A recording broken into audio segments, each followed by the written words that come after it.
India is a nation of true believers, willing to put up with anything to demonstrate their faith. That the religion of cricket has taken a battering over match fixing makes the billion or so who had nothing to do with it the innocent victims. The game's most ardent lovers were hurt.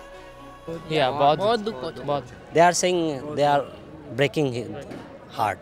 They've got broken hearts about cricket. Yeah. The belief has been jolted, and of course initially it's exaggerated too, that every time there's an easy catch drop. Now it sets you wondering whether is that on purpose, is that been contrived, or is it part of the game? So the very noble thoughts associated with cricket as a character builder, as everything we hold noble about sport, that's taken a beating. So cricket has taken a beating. The cricketer's image has taken a huge fall.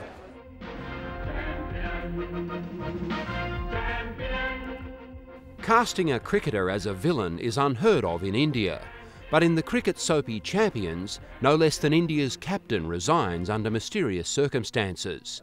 He takes a call from an underworld figure who says he must play a tournament in Dubai or else. Shut up! Shut up! Many in India have nothing much aside from cricket, so the idea that superstars already wealthy from it could debase the game to get even richer is especially repulsive. And I think there cannot be a more heinous crime than this as a cricketer.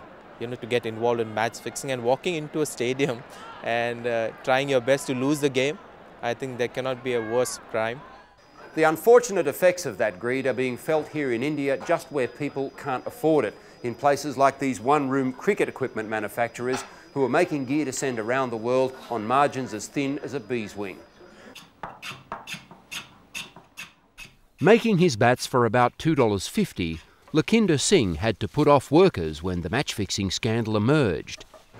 And our business is completely gone down. Has it really? Due to that. So previously we were having 7 to 8 labourers. Now only 2 labourers working. Only due to that match fixing, it has come down. But indicators like crowds and TV ratings were unchanged. Cricket was big enough to make match-fixing possible, but clearly popular enough to survive it. That's why Bombay dogs were barking about fixing while administrators sat on their hands. I'm not surprised that it hasn't affected the popularity of the game. And it's one of the reasons probably that the governing body of the game are pretty relaxed. They don't do much about it because they know that people will still come and flock the stadiums in spite of what has happened to the game.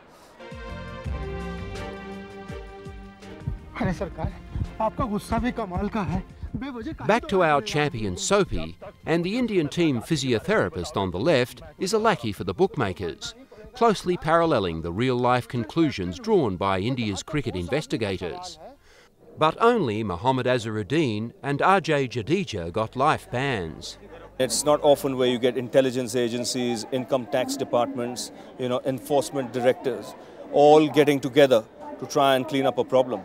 There have been a lot of fingers pointed to this part of the world as to what are the guys doing about it. Now it's the time for India to point fingers to other parts of the world and say, why don't you get your act together? The bookies won't go away, but cricketers will be watched closely, and their place among India's gods and movie stars has changed forever. Maybe it was a myth which we created for ourselves. We don't want our idols to fall. We want them to be big and larger than life. But maybe it's a lesson which everybody must learn from this. And I'm quite sure that cricket, despite all the setbacks and this temporary knocks it's getting, will come up again.